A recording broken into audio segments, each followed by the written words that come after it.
Yeah, the Wednesday edition, Mr. Relevant, presented by Door County Distillery. I'm Alex Strouf with you from the Gruber Law Offices. One call, that's all studios at the Avenue in downtown Milwaukee. Producer Tiny Hands. Hunter Vaughn is with me at the Everlight Solar Studio in downtown Madison. Good to be with you on the ESPN Madison, ESPN Milwaukee Facebook pages, or YouTube pages, rather, the ESPN Madison Facebook page as well. Lots to get into today. I mean, more takeaways from the Jordan Love contract deal that was struck on Friday and over the weekend.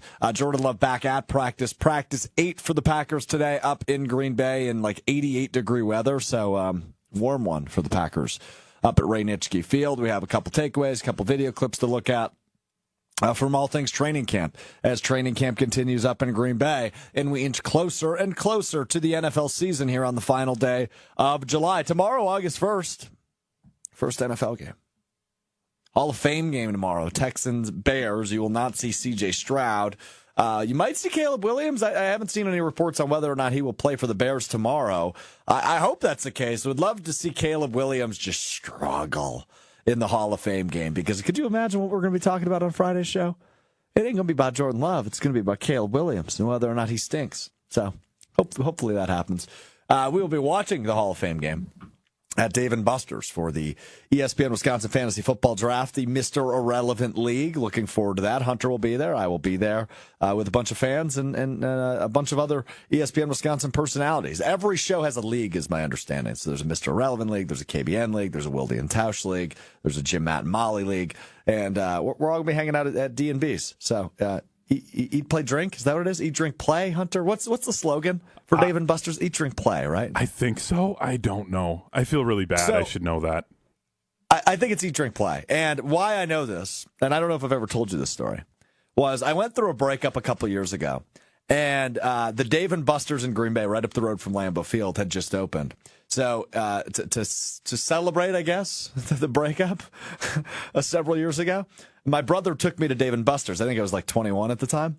And we played, Pop a Shot, all the games I got at Dave & Buster's. Fantastic.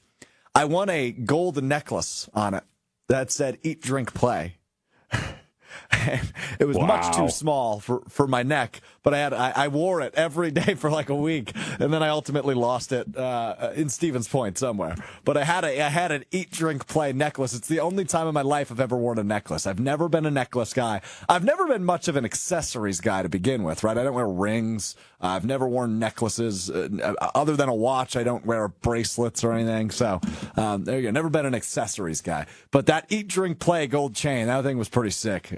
So maybe I'll win another one tomorrow out in Wauwatosa for our ESPN Wisconsin Fantasy Football Draft. Let's start here, though, Hunter. We've talked about it all summer long. I am in a cornhole league, a bags league, however you want to call it, at a bar north of Milwaukee. Hunter, I am sad to report tonight is the final night. Tonight is the final week of bags leagues. Now, the schedule for tonight, which was released Monday, is the following. In the earlier time slot, you have the third place game, the fifth place game, and the seventh place game. In the later time slot, you have the first place game, the ninth place game, and the 11th place game in a 12-team league. Before I ask you which game you think I'm competing in, which time slot do you think I'm competing in? Do you think I am in the time slot of the third, fifth, and seventh place games, or do you think I am in the time slot of the first, ninth, and 11th place games, Hunter Vaughn? I mean, it's the second one of those two. I mean, you're definitely fighting to stay out of last place, right? Meaning you think I am competing in the 11th place game? Yeah. Like, there's no way you suddenly shot up the leaderboard in a week. You didn't. If you did, then you were juicing. Juicing in a bags league. First off, just want to give a shout out to Treb, who's watching on the ESPN Madison YouTube channel. Treb says, greetings from, I don't know how to say the name of the city, but from Norway. Shout out to Treb. Thanks for watching all the way out there in Norway. Appreciate you hanging out with us here on Mr. Relevant, presented by Dork. I'm saying it right now. Yeah, I mean, if we were to have a fan Hall of Fame, Treb might be the first inductee. Shout out to Norway. Appreciate you hanging out. So I am playing in the 11th place game. Now, standings are thrown out the window. Okay? So standings no longer exist as of tonight, right? You win the game, you win 11th place for me. However, the standings do matter here, Hunter, because entering tonight, me and my girlfriend are in 12th place. We are 5, and I don't remember our exact record, maybe 5-17. It's a total of 24, so we have to do math here. 5-19. We were a total of 5-19 on the season. So I've explained the rules before, but I'll explain them again. Every week you play 3 games no matter what. You can lose 3-0, you can win 3-0, you can win 2 games to 1, whatever. It is based on your win-loss record, and then it is based on your total points. We rank 9th in the league for total points. So we've been hanging in there in some tough losses. But we are 5-19 on the season. The team we are playing tonight, who we have not played this year, is 6-18. They have 1 more win than us and less points than us. So essentially, in order to win 11th place, we got to go 2-1 tonight, Hunter. I have faith. I've been manifesting since I found out the schedule on Monday that this will be the night we get a victory, 2-1 over a team. We have not gotten a legitimate win all year long. 3 of our wins were from a forfeit. I lied to you earlier in the year. We went 3-0 one week. It was because the other team wasn't there. Wow. 2 of our wins are legitimate. The rest of them aren't. We need to go 2-1 tonight at minimum, if not 3-0 to end the bag season on a high note. I don't think you understand, though, Hunter, how unbelievably locked in I am going to be in a last place match. I need this victory more than my body needs water. I need this because if I go in there tonight and I get swept by the second to last place team, I am going to retire from the game of cornhole. I'll take that a step further. If I don't win tonight, I will never re-enter another cornhole league. This will be the last time and the first time I ever do this. I absolutely need the win tonight. Like, I need it. And I hope the other team feels the same way so I can crush their spirits. I'm thinking about buying a trophy. Tonight there's a trophy shop right up the street. I'm thinking about going to buy a trophy before we go to Bags League for the 11th place team. Is that a bad idea?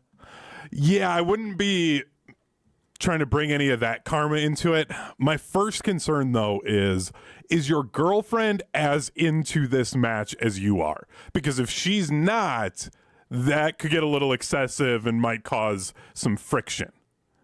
So do we know where she stands? That's a great follow-up question. Yeah, no, it's a really good follow-up question by you.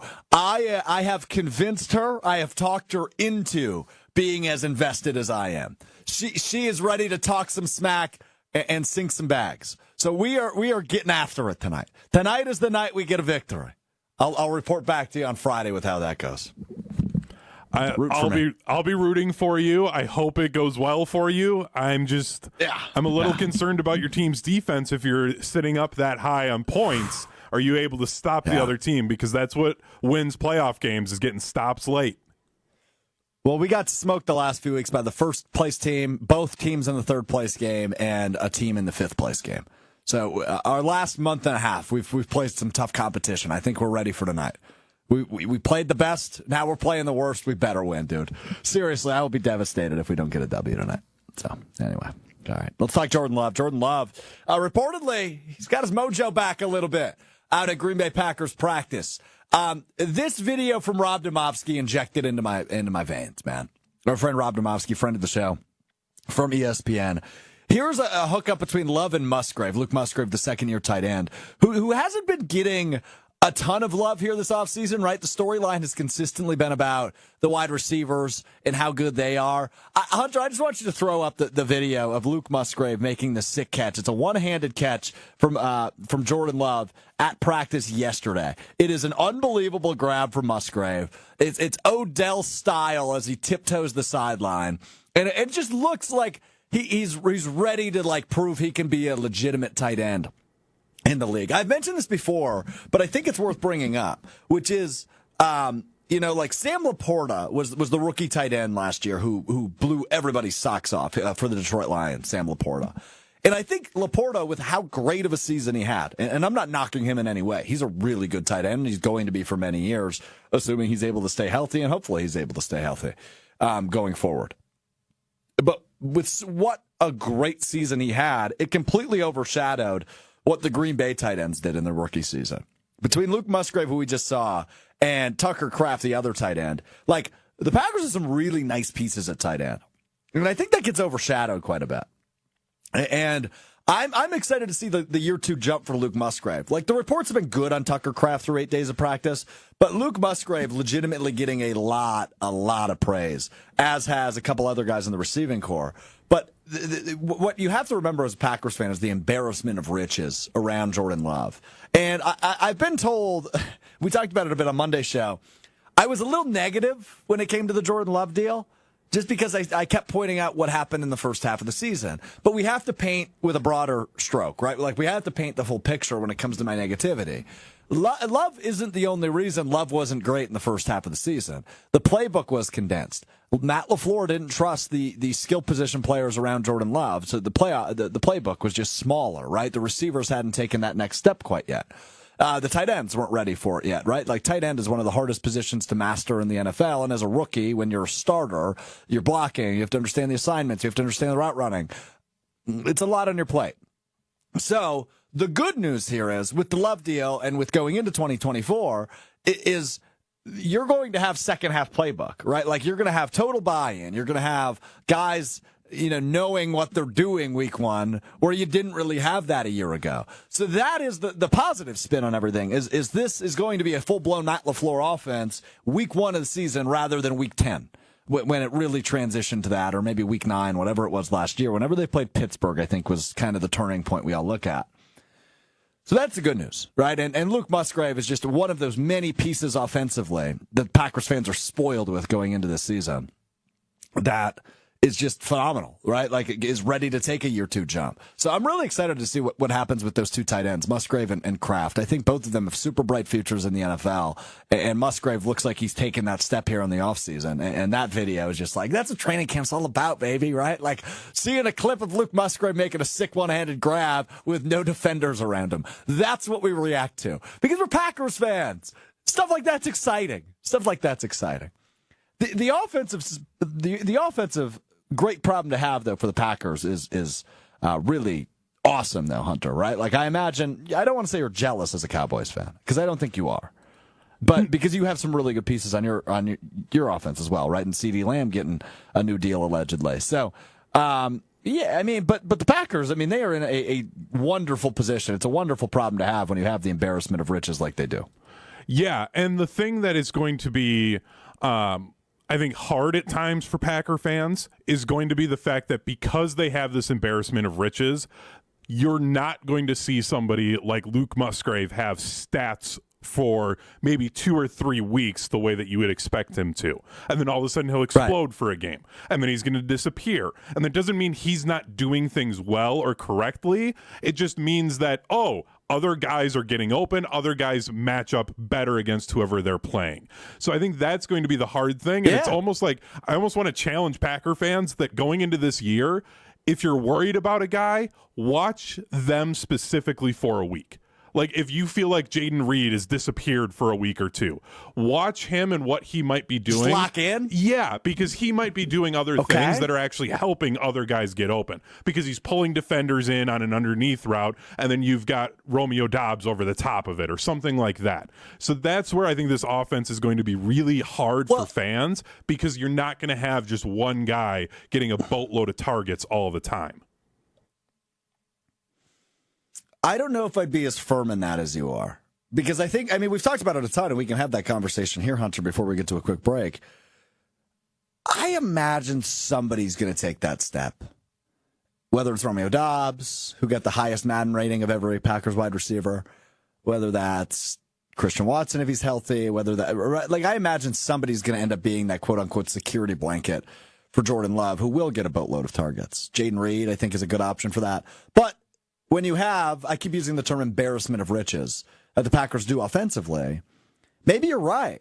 Like, maybe this is their superpower. Maybe not having a true number 1 is their superpower. Maybe the versatility and the depth of their offensive skill position players is their superpower, because it's too hard to eliminate one person out of the game, whether that's Christian Watson on the deep route or if it's Jaden Reed doing the mixture of things that he does so well.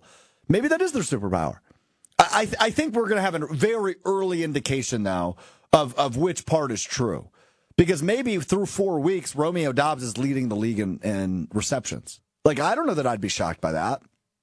Because to what I was talking about earlier, this is going to be a full-blown Matt LaFleur offense week one, right? Last year it was more of a, okay, let's ease them into it. Let's wait a minute. Like, let's let them get their feet a little bit. And then they were 2-5 and in desperation mode, kind of longing for a playoff spot. LaFleur opened it up, and it worked beautimous, right? Jordan Love was better than every quarterback in the NFL. So when you hear the national commentary, which includes Michelle Smallman this morning on Sportsmanlike, weekday mornings, 5 to 9 Central on ESPN Radio, to say, hey, Jordan Love, I would say if I was to put money on 5 quarterbacks to win the MVP, he'd be the third I'd put the most money on. And I don't know who she had in front of him, but I would guess probably Joe Burrow or Josh Allen or Mahomes or Lamar, right? I imagine those are all names that are in the MVP conversation again. Brock Purdy, I think legitimately will enter the MVP conversation this year. CJ Stroud could be a guy that enters the MVP conversation after winning Rookie of the Year last year. But Love is going to have the opportunity to do what he did the second half of the season all year, right? He's more comfortable. The guys around him are more comfortable. Matt LaFleur, most importantly, is more comfortable. You might see, and I anticipate, we've talked a lot about how excited we are for the Packers' new defense and the new defensive coordinator, Jeff Hafley. But I imagine week one, there's not going to be a lot of great defense on display. As good as both of these defenses in Philadelphia and Green Bay should be, I think this might be a little bit of a shootout in Brazil week one, which, yeah, I'm not mad about that. Like, that's I don't know. That's how I feel right now, is we're probably going to have a little bit of a shootout. Yeah, and so I looked it up. Michelle's list. She had Josh Allen 5, Christian McCaffrey 4, Jordan Love 3, Patrick Mahomes 2, and then Aaron Rodgers number 1, which I kind of like that take for her, because if Rodgers gets the Jets to be a playoff team, and he's even playing above average as a quarterback, he's going to be comeback player of the year and MVP. Like, that's just what he'll get just based off of that situation and everything else. So It's funny you say that, because as you listed off, her number 1 was Aaron Rodgers. I would guess Rodgers is a shoo-in for comeback player of the year. Like, a lot of quarterbacks got hurt last year. Don't get me wrong. Joe Burrow was hurt last year. He's probably got a pretty good case if the Bengals make the playoffs. But I would guess if Rodgers is 70% of his normal self, which is an amazing quarterback in the regular season, he's a shoo-in for comeback player of the year. He played 4 snaps last year. I wonder how decorated that man's mantle is. 4 MVPs, which is second most in NFL history behind only Peyton Manning. He's got a Super Bowl MVP. He's won a boatload of ESPYs. I would imagine that man's mantle is running out of room. But to add something like a comeback player of the year, like, that would be just like kind of like Joe Flacco last year who won it. It's like furthers a Hall of Fame ballot. Obviously more so for Flacco. Aaron Rodgers is a first ballot 100% vote getter. But it kind of furthers his resume if he wins comeback player of the year, which he probably should. I would have a hard time believing, unless he gets hurt again, and I really hope that doesn't happen, anybody else winning comeback player of the year. I hadn't thought about that yet. I don't think about awards in the preseason quite often, other than MVP, because I think the conversation is interesting. Because if we look back in November or December, when we're nearing the end of the NFL season, and we think about Michelle Smallman's MVP list, or we think about guys that we think will compete for the MVP, right? I just mentioned a guy like Brock Purdy. If he takes a total backslide, be like, wow, I missed that one. What was wrong on that one? Or to the opposite spectrum, right? If Jordan Love is legitimately in the MVP conversation come December, like, oh boy, we were so right about him. We were so right about him. So we'll see. We're going to rapid fire tier NFL teams coming up next as we enter the month of August tomorrow. I've got all 32 NFL teams. I've got 6 tiers: elite, contenders, playoff teams, outside, bad, and dumpster fire. I can't wait to put a couple teams in dumpster fire. Just roast some teams for no good reason. We'll do that coming up next. But first, got to tell you about our presenting sponsor. That, of course, is the great folks, my great friends at Door County Distillery. Locally produced, handcrafted, and award-winning spirits made locally in beautiful Door County in Carlsville. If you're going up to Door County this weekend, you got to pop in. Tell them I sent you. Say, hey, I heard Strouf talking about you on Mr. Relevant. What do you got? Just show me around. Show me this place. They'd be happy to do that. What they do it better than everybody else. whether it's with the local cherries in Door County known for their cherries, cherry brandy, cherry vodka. If you like whiskeys, the 27-time gold medal award-winning single malt whiskey. Terrific in an old-fashioned, by the way. I just did that for the first time. I'm usually a cherry brandy guy. I like my brandy old-fashions. I like whiskey old-fashions, too. I used the single malt this weekend. It's pretty good. Pretty good. They've also got rye whiskey, bourbon, if that's your flavor. We're getting down to fall. Fall is bourbon season for me, fall and winter. Football season, I like a good bourbon. Can't wait to drink some Door County Distillery. Also, you can scan the QR code on the YouTube stream or the Facebook stream for a huge list of unique cocktail recipes that'll send you right to their website. They have some great recipes you got to try, some great, and they separate them by season too. So like if you're looking for summer drinks, they'll have some great recipes. And all you got to do while you're on their website, then find the retailer nearest you. Milwaukee, Madison, wherever you are. I don't know about Norway. As we talked to Treb on the YouTube chat, I don't know if Door County Distillery, you can get it out in Norway, but you can certainly get it all over the state of Wisconsin. DoorCountyDistillery.com. We'll step aside for 60, and when we come back, we tier all 32 NFL teams rapid fire style. This will be fun. That's coming up next. It's Mr. Relevant. I'm Alex Strouf. I'm back at the great Door County Distillery here in Carlsbad with my friend Rob from Door County Distillery. We're making, it seems like a summer drink here, Rob, a cherry Cosmo. Exactly. Just our twist on a regular Cosmo. Obviously Door County, so have to stick some cherry into it. Have to stick some cherry into it with the cherry vodka from Door County Distillery, made with local cherries, right? Yep, made with the Montmorency cherries we're known for here in Door County. I love it. Let's get to it. What do we got to do? All right, so first, obviously the cherry vodka. We're gonna add 3 ounces of that. Next we'll go to triple sec, 1 ounce of that. Need it for a Cosmo. This is actually just cranberry juice, 1 ounce of that, half an ounce of the lime. The Boston Shake, I've Make sure learned. it's, ready to go. That's such a cool little trick. Shake it up. Shake it till you feel like it's shaking well enough. Strainer. I like that color. That looks like summer. Cherry Cosmo from Door County Distillery. Cheers, Rob. Cheers. Tastes like summer to me. Visit DoorCountyDistillery.com to find the retailer nearest you, as well as a huge list of unique cocktail recipes. That's DoorCountyDistillery.com. DoorCountyDistillery.com. My guy Rob from Door County Distillery is the best. All right, let's get into this thing, shall we? Rapid fire. 32 NFL teams, 6 tiers, elite, contenders, playoff teams, outside, bad, or complete dumpster fire. Is that too rude, Hunter? Is that a little bit too rude, dumpster fire? Okay, good. No, that's fair. Good. All right, give me some football music. Let's get into this, Puppy Hunter. All 32 teams ranked in these 6 tiers, elite, contenders, playoff teams, outside, looking in, bad, or complete dumpster fire. We start in the AFC East. The Buffalo Bills, the first team on the list. They are a contender. By the way, rookie wideout Keon Coleman. That dude's a stud. I'm excited to see what the Bills are. How about the other team in the AFC East that's really contending? I'm going to do it. I think Miami's a contender this year. With that offense, I have a hard time believing they're not. I think Tua gets a bad rap, especially after his big contract extension. Look out for the Miami Dolphins. Hunter, it's time. To the dumpster fire category we go with maybe the greatest franchise in NFL history. Yeah, I think that's fair. The New England Patriots are a complete dumpster fire. Drake May.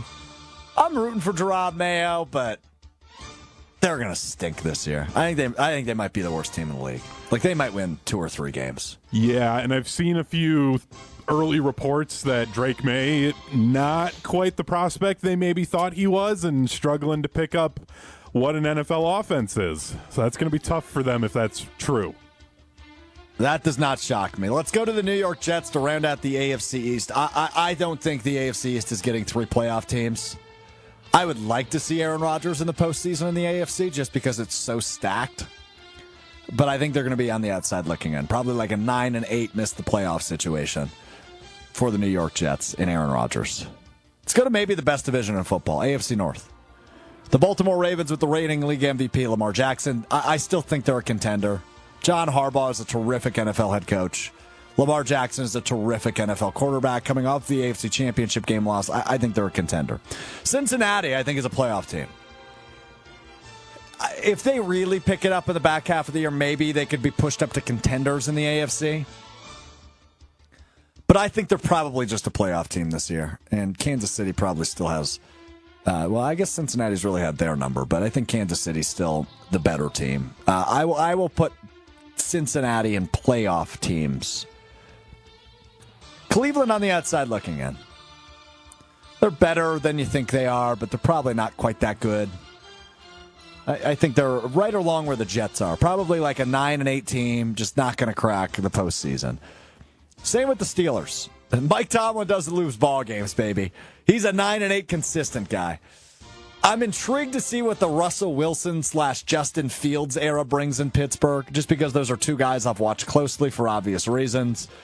Fields, obviously, from Chicago and Ohio State, and Russell Wilson, the former Wisconsin quarterback in Seattle and Denver. I'm intrigued to see what happens with that, but I will go Pittsburgh on the outside looking in. Houston is a playoff team. I still think they were a year away from being a true contender. I think they're in. I think they win that division, but meh. I'm not ready to call them a contender yet. Indianapolis, we're just going to call bad. I don't think they're a dumpster fire. I think Anthony Richardson is going to be a good NFL quarterback. Obviously, if Jonathan Taylor is healthy, I think he's still a really good back in the NFL. I just don't think they're going to be very good. Jacksonville, probably outside looking in again. I don't know if I'm fully bought in on Trevor. Yeah, they're a playoff team. I think they're a playoff team. This is a hard one. Yeah, I'm going to go playoff team but I got to remember there's only 7 playoff teams in the AFC. I've got 6 right now. And we're still missing Kansas City. So, yeah, we'll see. Tennessee, are we ready to call it a dumpster fire? Yeah. And also, I think it's okay to have teams be considered a playoff team, but then still not actually get in. Like, you can be playoff quality, but miss the playoffs. I think that's a regular thing that happens in football. So I wouldn't be worried about your numbers. All right. I think my numbers are going to be okay, though. I might have 8, but we'll be all right. Yeah, Denver's a dumpster fire. Bo Nix. What are we doing? Sean Payton. The Broncos aren't any good. What are we doing here?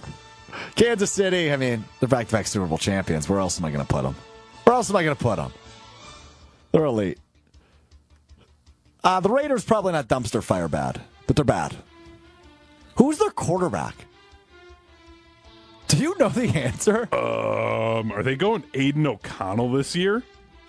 They might. They might. Did I miss an offseason signing, maybe? I don't even know who the Raiders quarterback is off the top of my head. That's how bad they are. I'm going to try and look at their roster. I think it's Aiden O'Connell. I know they signed Gardner Minshew. I would guess O'Connell is probably their starter. But I feel bad for Devontae Adams, man. ESPN has 4 quarterbacks listed.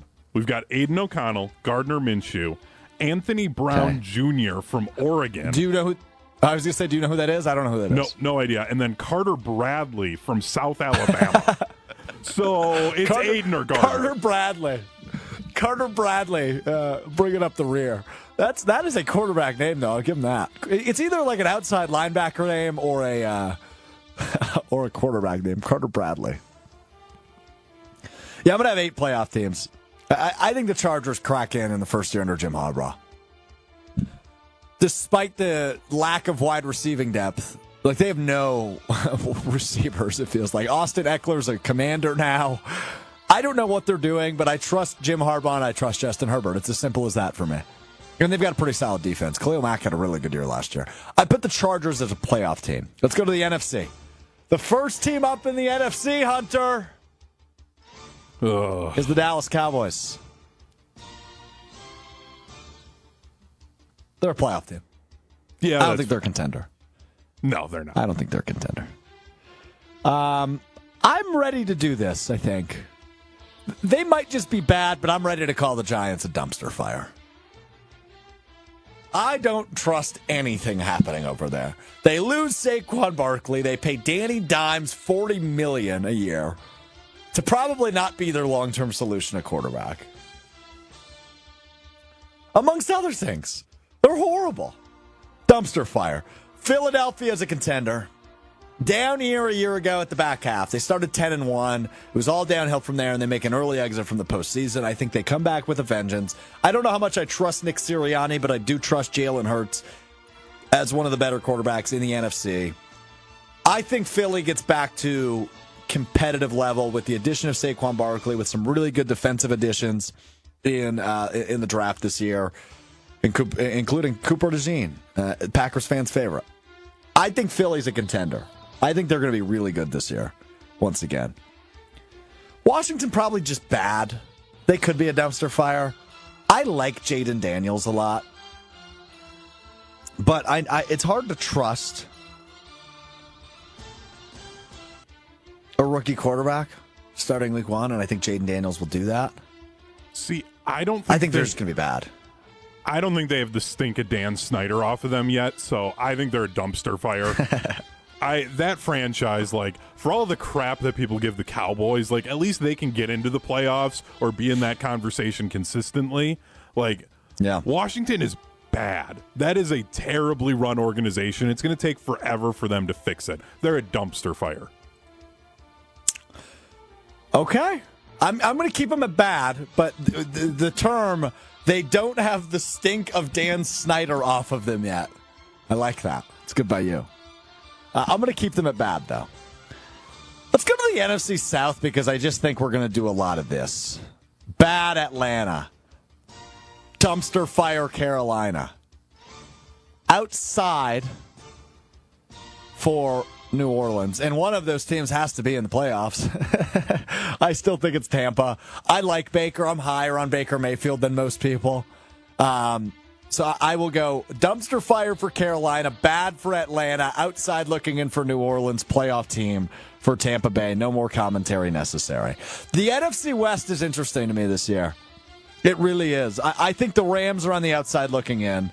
I think San Francisco's elite. I think those are the two easy ones for me. I struggle with Arizona and Seattle because one of them's going to get in, I think.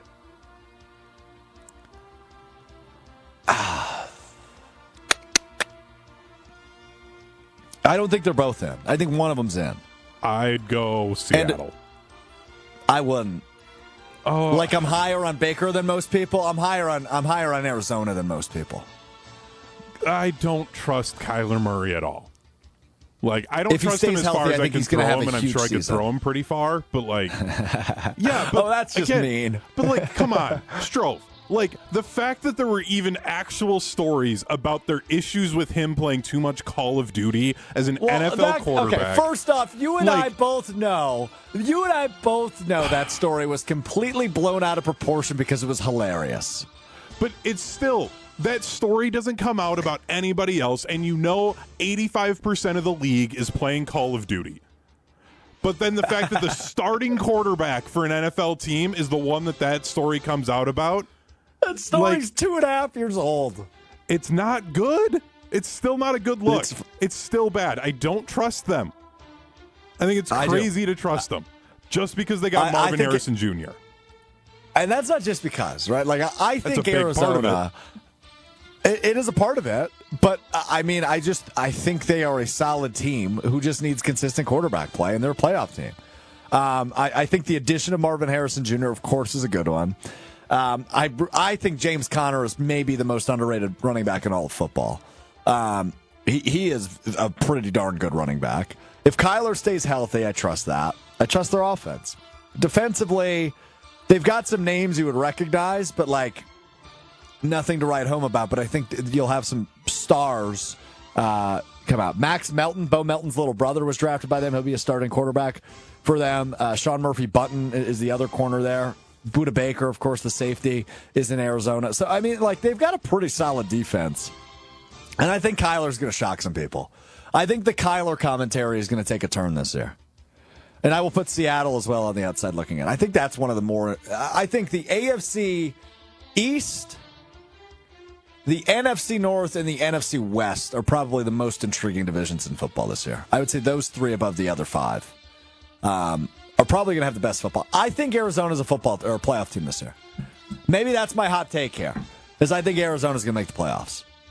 I think Kyler Murray will be in the playoffs this year. All right, let's do Great, the final as long four as Shipman teams. 24/7 doesn't hit at the wrong time of the season. That's good. Let's do this. Minnesota's bad. They're not a dumpster fire. I like Kevin O'Connell as the head coach. I do not like J.J. McCarthy or Sam Darnold as their quarterback. Justin Jefferson is the best wide receiver in football. Yeah, I can't put him in dumpster fire, and I don't think I can put him on the outside looking. I think they're probably a 6-11 team. They'll be bad. They'll be a top 10 pick next year. The Detroit Lions are clearly contenders. I think they only got better this offseason. They were in the NFC Championship game a year ago. I think they're legitimate contenders. The Chicago Bears and the Green Bay Packers are the final two teams we have left, naturally.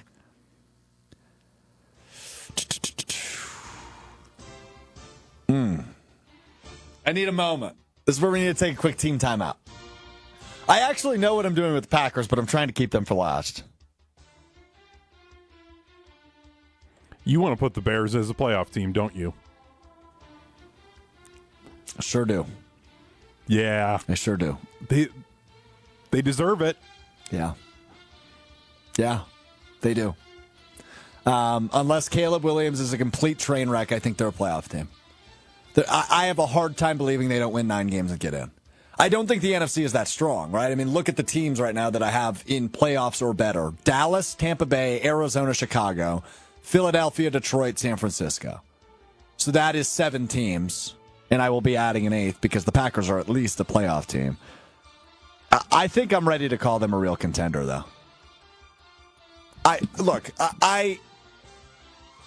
And we talked about this a ton with the Packers. I think they're probably a year away from being in that elite category or maybe high contender list. But would you be shocked, Hunter, if I said, spoiler alert, the NFC Championship game this year will be the San Francisco 49ers and the Green Bay Packers? Would you go, oh my gosh, that's crazy? I don't think so, right? No, I don't think so at all. I feel like the Packers' floor is still being a outside team. And I know they made the playoffs last year. Where the other playoff teams or the other contender teams, I see their floor is like, they're still going to be like the 6 or 7 seed if they have a bad season. Where the Packers, I'm like, they have a bad season, they could be flirting with a top half of the draft. Like, that's just where I still view that team because of how young they are. I don't expect that out of them, but I think their floor is so much bigger. So that's where I would have maybe set a playoff team for them. But, like, I get where their ceiling is, like I've said it, NFC Championship, Super Bowl caliber team. It's just such a wide margin for them. So let's just go tier by tier real quick, Hunter. Any problems with the list, speak up. Elite, I have 2 teams, and it is the teams that played in the Super Bowl last year, Kansas City and San Francisco. Did I miss anybody in that tier? No. Lamar's got to show he can close out a playoff game. That would be the only team that could get close. Contenders, I have 3 from each conference. I have Buffalo, Miami, and Baltimore in the AFC. I have Philadelphia, Detroit, and Green Bay in the NFC. Again, I asked, did I miss anybody? Did I disrespect your Cowboys here? No, the Cowboys, like, part of me wants to make the Cowboys a dumpster fire. Like, that's just how I feel about that front office. So, no, I like all 3 of those teams for both sides of it. But like I said, the Packers, just their floor could be outside to bad, but their ceiling is contender to elite. So I like them sitting at a contender spot. 8 teams and playoff teams. Cincinnati, who could probably flirt with contendership, if that's even a word. Houston, Jacksonville, and the Chargers from the AFC. From the NFC, Dallas, Tampa, Arizona, and Chicago, maybe the 2 most bold ones on here. Arizona and Chicago's playoff teams. But any gripes that we haven't already talked about? I know, obviously, Arizona was probably your biggest issue with my list. Yeah, Arizona's still my biggest issue. Cincinnati, I just worry about Joe Burrow's health. So to put them as a contender is really hard to do. And then as much as I love Harbaugh, going to a playoff team year 1 in the NFL, like, Justin Herbert's going to have an MVP caliber season, I think. And the way things, from some of the video I've been seeing, because I spend too much time on TikTok, of some of his receivers in training camp, they're struggling to hang on to the ball against air. So this could be a long season for the Chargers. They may drop all the way down to bad. They might. It's a completely fair point. They fascinate me. But I do trust Jim Harbaugh. That guy just knows how to win, right? We saw it in Michigan. We saw it in the NFL when he was the head coach of the Niners. That guy knows how to win.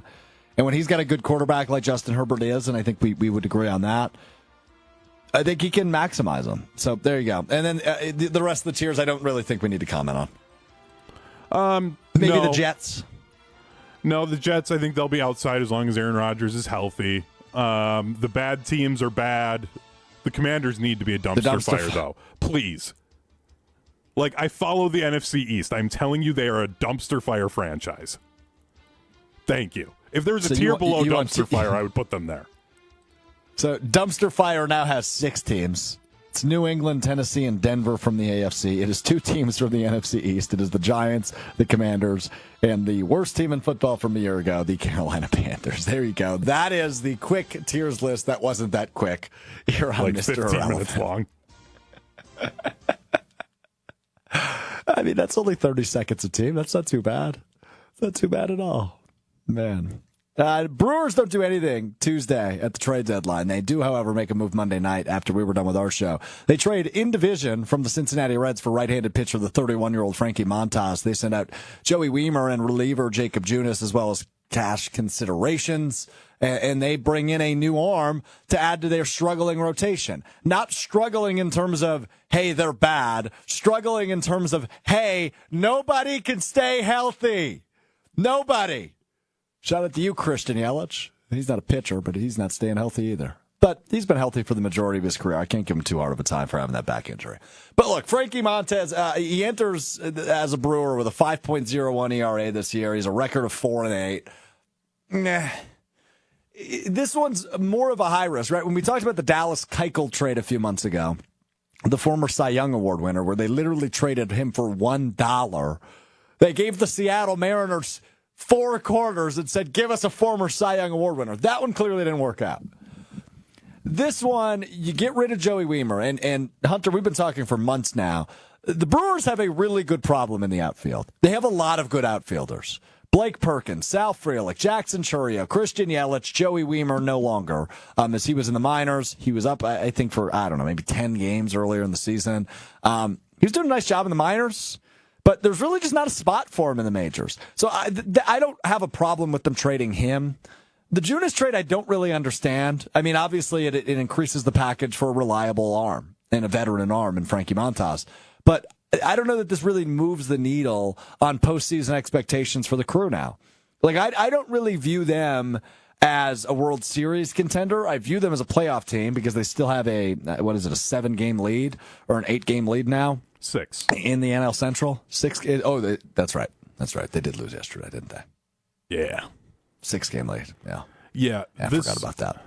This move for me feels less like we're bringing this guy in to win us a game in the playoffs against the Dodgers, as it does we need somebody that can help keep our bullpen from needing to be used as much as they are. So let's get a guy that we're like, okay, we can get him out there for 6 innings.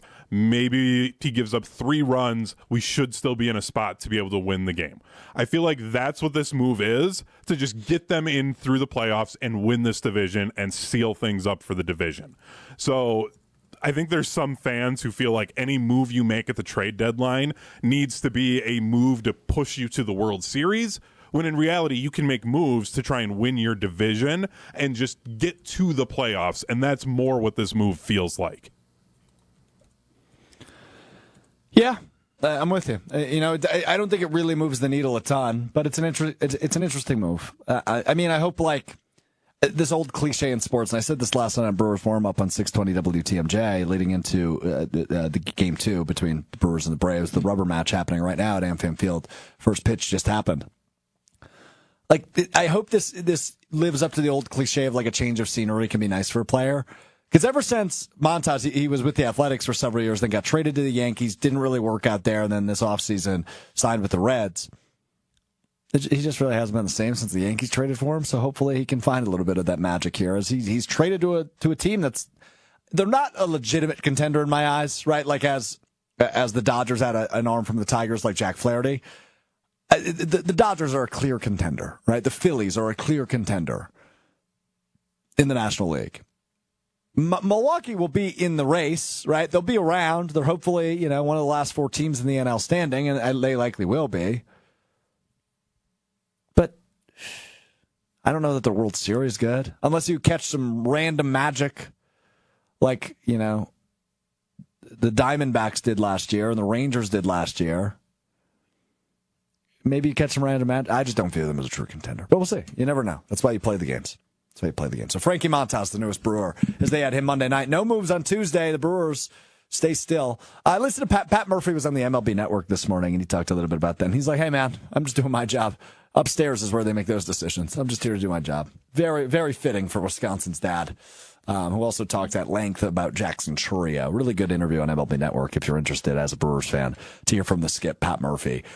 Jackson Chourio, by the way, we'll talk about Chourio and what we learned because I learned something outrageous about him that we will get to in a second. All right. We did this on Monday. I enjoyed this. I like trivia. We talked about this before, and I love when you play along, watching on the YouTube streams, the Facebook stream, and listening wherever you get your podcast, Apple Podcasts, Spotify, Wisconsin On Demand. I like a good list. And Madden has been releasing their top 10 of each position group day by day here. So today was the top 10 running backs. I have not seen the list. Now, the thing with Madden is they don't always get it right. I think they do that on purpose, right? Like they release these graphics with the top 10 whatever to get some anger. I saw a defensive end one, I think it was yesterday. We did wide receivers on Monday, and I felt like they missed some names in the top 10. So it's intriguing to me, what this will look like. I haven't seen it yet, as I mentioned. So let's go ahead. Let's try to rattle these off. We start with, I assume, the number 1 running back is Christian McCaffrey, Hunter. That is correct. He is a 99 overall. Oh, good for him. He's deserving of that. Is Derrick Henry on this list, the new Baltimore Raven? He is. He is number 3 on the list at a 94. Okay, so somebody between McCaffrey and Henry, noted. Let's just keep rattling off some names. Where's Josh Jacobs on this list? I would assume he's in the top 10. He is. He sits at number 7 at an 89 overall. Okay. Is Nick Chubb here? Cleveland? Coming back off the injury? He's number 2, 96. Oh. Okay. How about, I was going to say Joe Mixon, but I'm going to hang on to that one. I'm not ready for that one yet. How about Aaron Jones? Is Aaron Jones here? He is. Number 9 at an 88. So only one This is going below. better for me. Yeah. This is going better for me than wide receivers did. Saquon Barkley's got to be on this list. He's number 4, 92 overall. Okay. So you've got the top 4, and then you also have number 7 and number 9. So we need number 10, number 8, number 6, and number 5. Okay. Okay, so I'm just going to give you names. These are not guesses, but I'm just going to tell you names that have crossed my mind that I'm not ready to guess yet. Alvin Kamara, Joe Mixon, Jonathan Taylor. Actually, I'm good with that one. Let's go Jonathan Taylor. He's got to be in the top 10. He is not. Really? Yeah. Felt a little disrespectful. Ooh. That does feel a little disrespectful. Another name, by the way, that crossed my mind is Bijan Robinson. I don't know if they're respecting him the way they should after his rookie year. Let's go here. I don't know why, but I've got a gut feeling about this one. Is Kenneth Walker from the Seattle Seahawks on this list? He is. He is number 8 at an 88 overall. So we still need I'm ready. 10, 6, 5. 10, 6, 5. I would imagine he's closer to 10 than 5 or 6, but I will go with Joe Mixon, the new running back of the Houston Texans. Joe Mixon, a 91 overall, puts him at number 5. Whoa. Yeah. I'm guessing he's got some badge or some skill that really boosts that up for him. Okay. So I'm 8 for 9 right now, is my understanding. I've made 9 guesses. 8 of them have been correct. Wow, I'm doing a good job here. Okay. I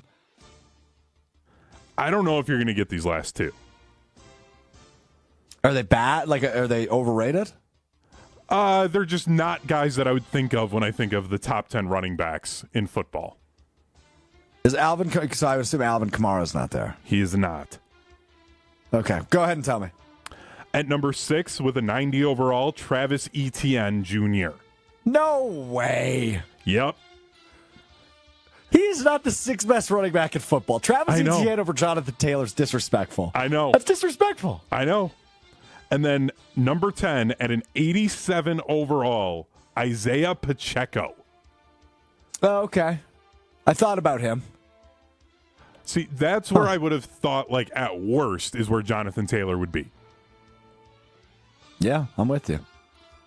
I'm always fascinated by these lists. They're so interesting to me. Wow. Okay, there you have it.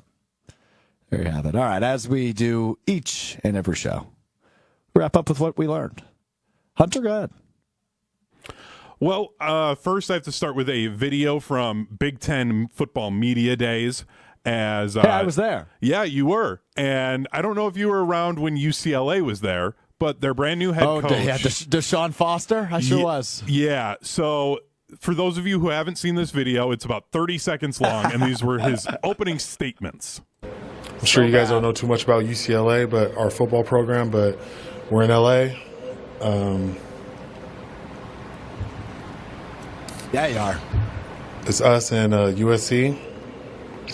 Oh, really? Interesting. We I'm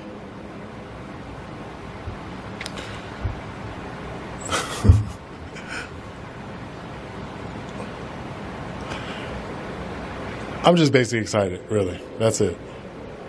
Any questions? I'm just basically excited. Well, basically excited. UCLA started their practices, and this was the shirt that he wore to practice. So I learned that we're in L.A. Deshaun Foster wearing a T-shirt saying we're in L.A. At least he has a great sense of humor, so I'm happy for him with that. So that's what I learned. Deshaun Foster has a sense of humor and can make fun of himself, so good for him. It's like Adam Gase showing up wearing a T-shirt of his eyes when he was introduced as the head coach of the Jets several years ago. Oh, man. Yeah, that's like an all-time bad press conference. So, Hunter, ironically enough, you and I were on the phone as this was happening because last Wednesday, a week ago today, we obviously did Mr. Relevant live from Lucas Oil Stadium in Indianapolis at Big Ten Media Days. And Deshaun Foster was speaking as you and I were on the phone getting ready for the show. So I didn't see this happen. I had heard about it a bit later. Somebody had said to me, boy, did you see that? It was maybe the worst press conference I've ever seen. Yeah, that's really bad. Just to give you an idea, right? So these Big Ten Media Day press conferences, each head coach gets 15 minutes. It is a stern 15. Veteran head coaches like Luke Fickell, who did this, use their opening statement to avoid fielding questions. Luke Fickell spoke for 13 and a half minutes uninterrupted for his opening statement, which allowed time for one question. He answered one question during his press conference. Deshaun Foster ended up answering like 20 questions because he only wasted 30 seconds. So he just sat there in the hot seat for 15 minutes because he had nothing to say. We're in L.A. So I was talking with a friend of the show, Ari Temkin, who's been on the show, and he goes to Big 12 media days regularly, covering all the Big 12 teams. And he was like, there's literally only one way to do that wrong as a head coach, and Deshaun Foster did it. Like, even if you don't want to have a long opening statement, just walk up and be like, hey, guys, this is my first year at UCLA. I'm really excited to get going. I want to give you guys the chance to get to know me. So I'm going to give the rest of my time to you guys to ask me whatever you want to ask me. And then you go from there. Like, I don't know what was going on in his mind that he couldn't come up with anything else. But, again, I'm glad that he could make fun of himself. And hopefully they sell those shirts at UCLA because I'm sure they're going to make a bunch of money off of it if they do. They really should. They really should. You're right about that. I want to go back to baseball for what I learned. Jackson Chourio, who's been electric for the Brewers. The MLB network tweeted what he's done since June, which is he's played in 44 games. He has a 313 average and 17 extra base hits and a .882 OPS. So Translation, 20-year-old Jackson Chourio is an absolute stud. Over the weekend, the Brewers inducted Ryan Braun into their Walk of Fame. Debatably the greatest Brewer ever, Ryan Braun, the former MVP, and creates some of the great moments in Brewers history during his stretch as a Milwaukee Brewer, including his final year in 2020. Jackson Chourio, if he stays with Milwaukee, I think he's going to rival Ryan Braun for records and the title of maybe greatest Brewer ever. I think he's that good at 20 years old. Yes. Disrespectful to Robin Yount. He's absolutely the greatest Brewer. So I said debatably. Yeah, and it's hard to be the greatest for your team if you get lucky about a juicing scandal. So, there is also that. Yeah, Jackson Chourio. I'm getting the sense you're not a big Ryan Braun guy. No, I was at the opening day after he came back from his suspension, and I was one of 2 people that I know of that booed him when he came up to the plate, and I was very disappointed in the fan base. Nobody boos their home team more than Hunter Vaughn. I've literally only done it twice in my life. I would have done it a third time if I was at that playoff game when Jesse Winker went to bat. The only 2 times I've ever done it in my life was Ryan Braun coming up to bat after he got back from suspension, and then when that pathetic Paul Chryst team was leaving the field at halftime at Camp Randall against Illinois. Those are the only 2 times I have ever done it. I reserve that for extreme moments. Do you feel bad booing Paul Chryst in his final game as the Badgers head coach? Absolutely Does any not. part of you feel bad? No. Okay. No. It's a good thing that Pat Richter and Chris McIntosh, who were standing next to each other on the sideline at that game, couldn't hear me 40 rows up because I was saying some awful things. Like, I was not happy in that game, and I wasn't even drinking. Like, I was livid as a fan. The Illinois fans by me thought it was hilarious. They were loving it. My wife was a little embarrassed.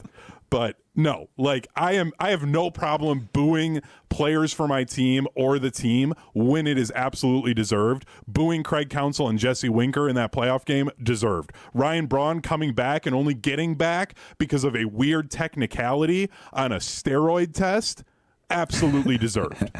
That sorry excuse of a Badgers team that Paul Chryst was running out of there, absolutely deserved. I will defend that till the day I die. That'll do it for us today. We're back with you on Friday, beginning at 12:30 Central. ESPN Madison, ESPN Milwaukee on YouTube. You can find the show.